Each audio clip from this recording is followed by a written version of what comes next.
Good afternoon everyone and welcome to the back to the channel.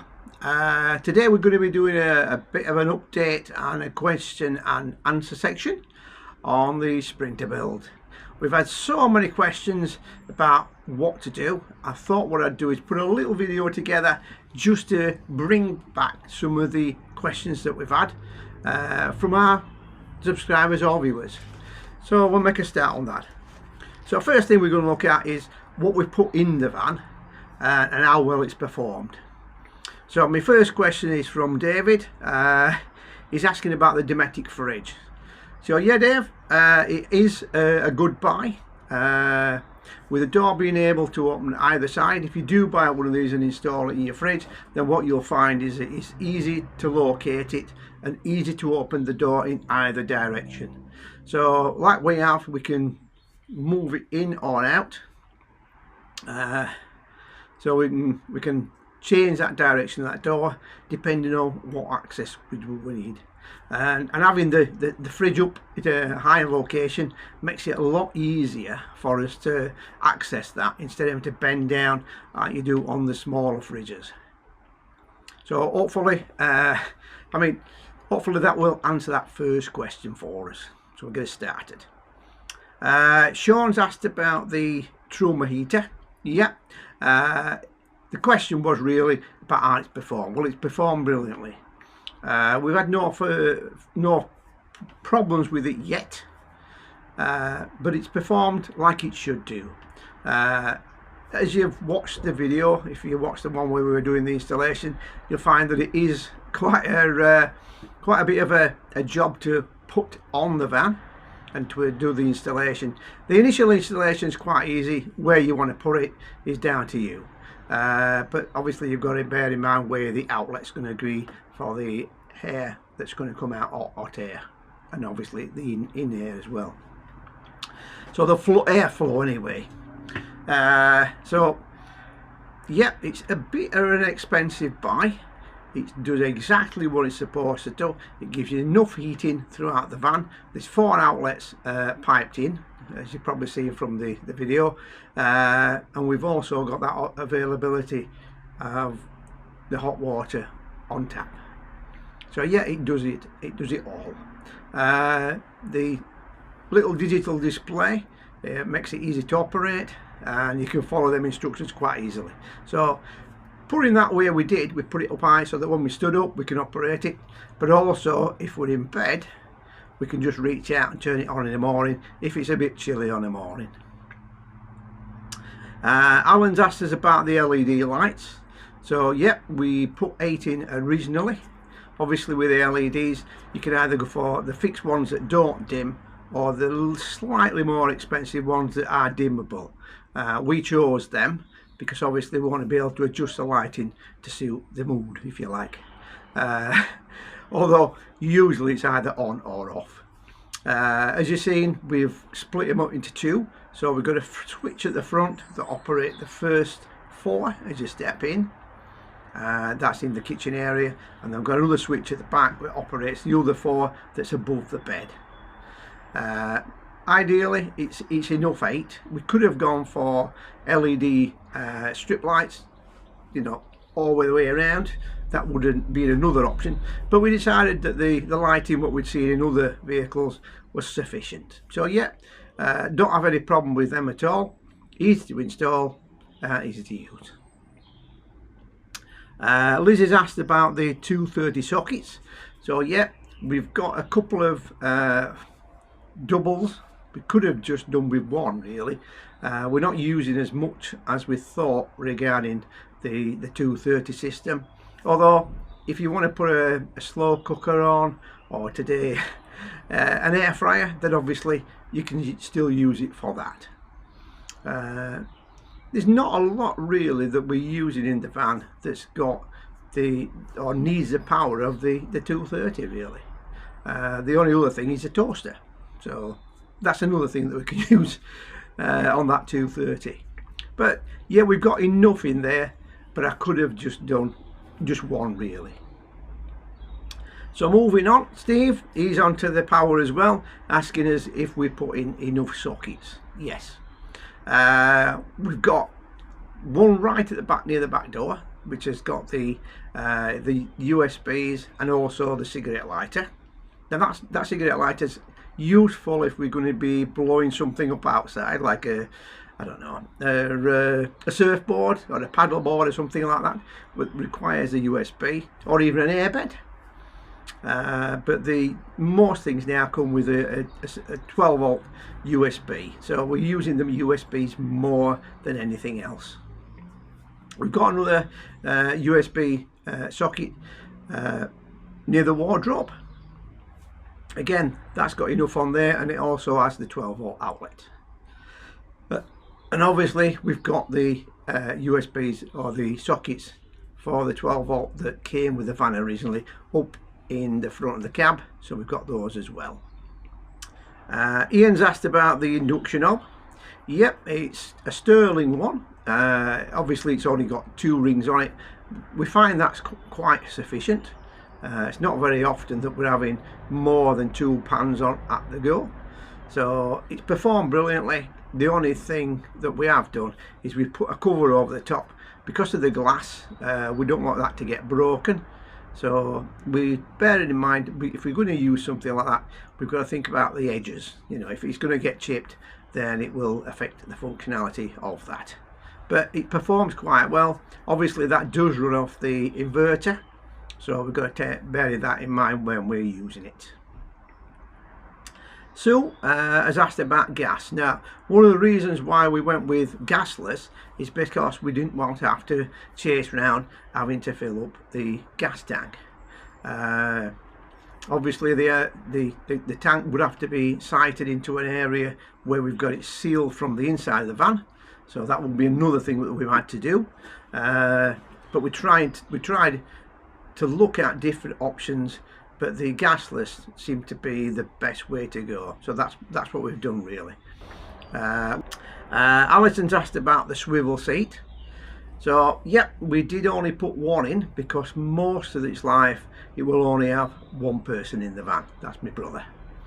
So if we did want to put another one on the driver's side, we could install one, but instead of having a swivel all the way around, because we've got that bulkhead at the side of the kitchen, I'm afraid we would only have to be able to move it into one position or another. Dean has asked about the cold water filter. Obviously it's got a lifespan of about a year, so it depends on usage, but with that type of filter you can unscrew the filter and basically screw in a new one. It seems to be an easy install. All you do is fasten it onto the other cold water that's in the van, and obviously we've now got the cold water tap for just the fresh water. So Mike and Amanda have asked about the lippet bed. So for you both, basically the lippet bed is a good idea, but obviously it will take up some headroom.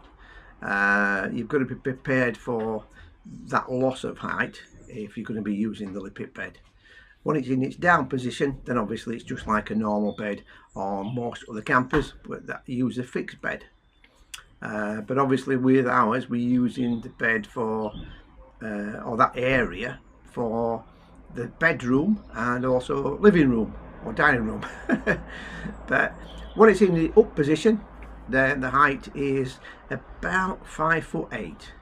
So it depends on how much stuff you're going to put on the bed.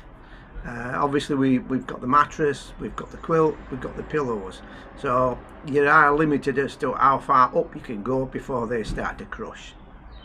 So we've left ourselves a little bit of a gap there so that we can leave the bed made up and then press the button, turn the switch, comes down, it's already made. So nothing to do during the daytime, and obviously once it's out of use, do the same again, back up it goes. So rather expensive, but isn't everything else, but it's a good use of the space. Moving on to Jeff, he's asked about the inverter. So we've got that inverter in there, charged or running from the battery system that's in under the sink, but obviously charged from the solar panels on the roof. So far we've not run out of power, so in today's conditions, nice sunny day, we'll be getting a good charge. The 24 volt battery that we've got, quite a decent one.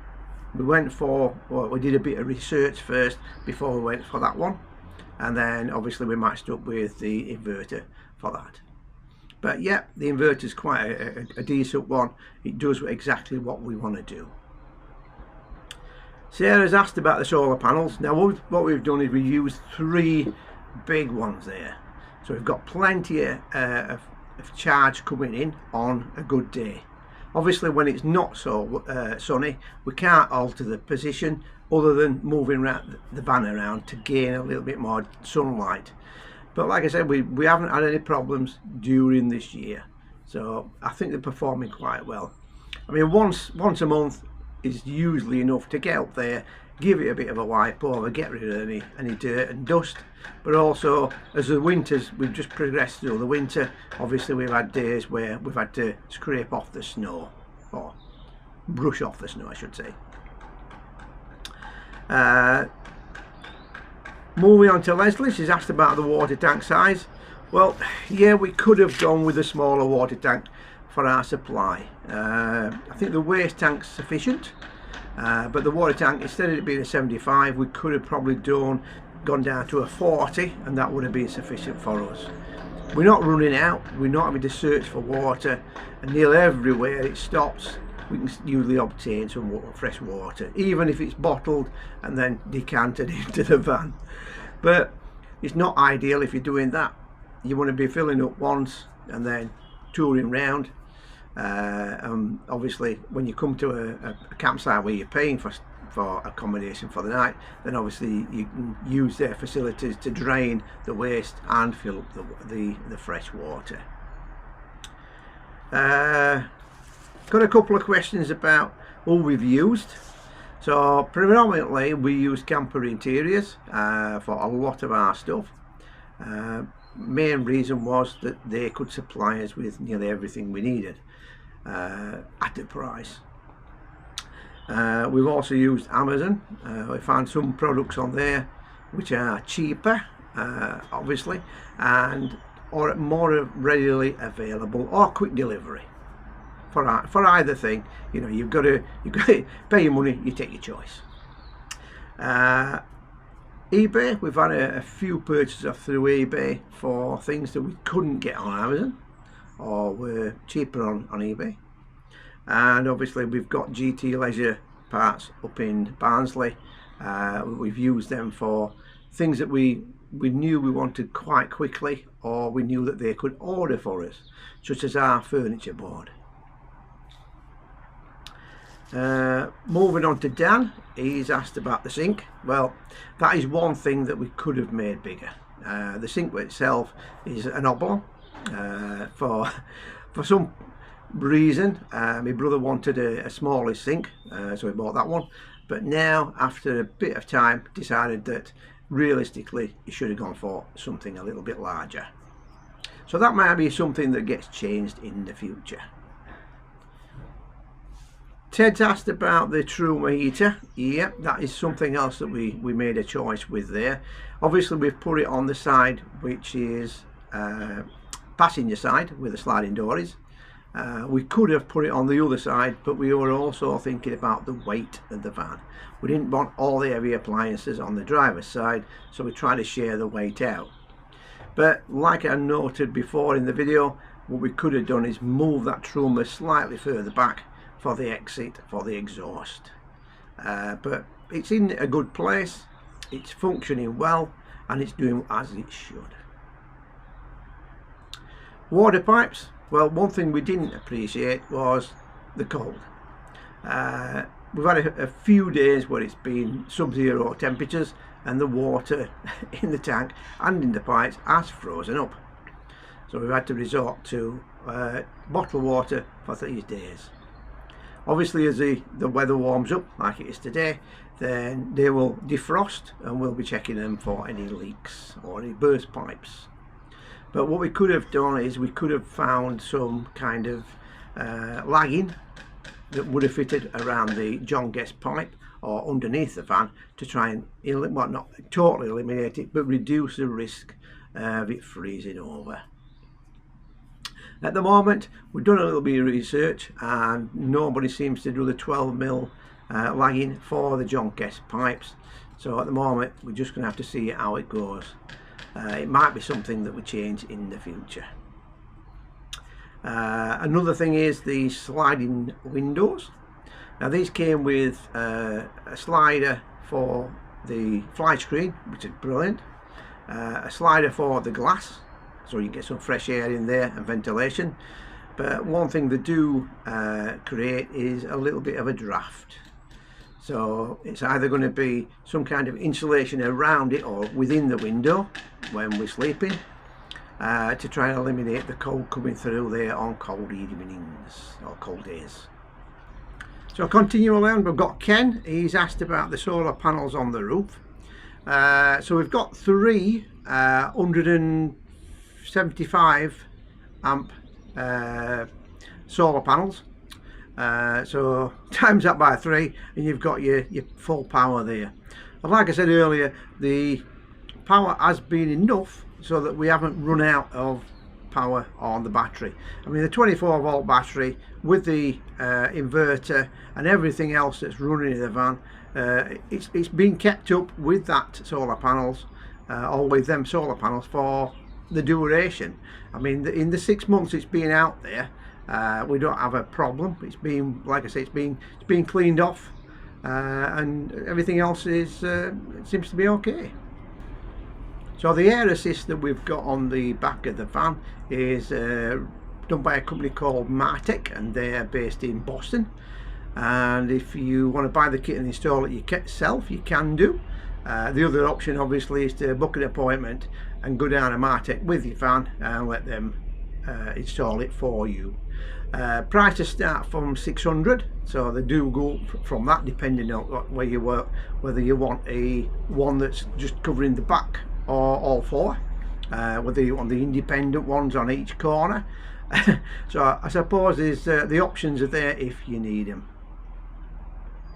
But it's useful for when you're parking up. You can level up the back end if the front end is a little bit high. It saves you using the chocks. But it's a good system. It also helps with the stability when you're on the road. So obviously with the van being up towards the 300 kilogram limit or just over, then you've got quite a bit of weight in that van all the time. So originally the original suspension allowed the van to move around a little bit, but this Martech system stabilizes most of it for us at the back anyway. So that just about wraps it up for today's chat. If you like what you see, then we'd appreciate a thumbs up. If you're already a subscriber, then thank you very much. But if you would like to subscribe, that would be appreciated. But that's it for now, guys. We'll see you next time. Bye for now.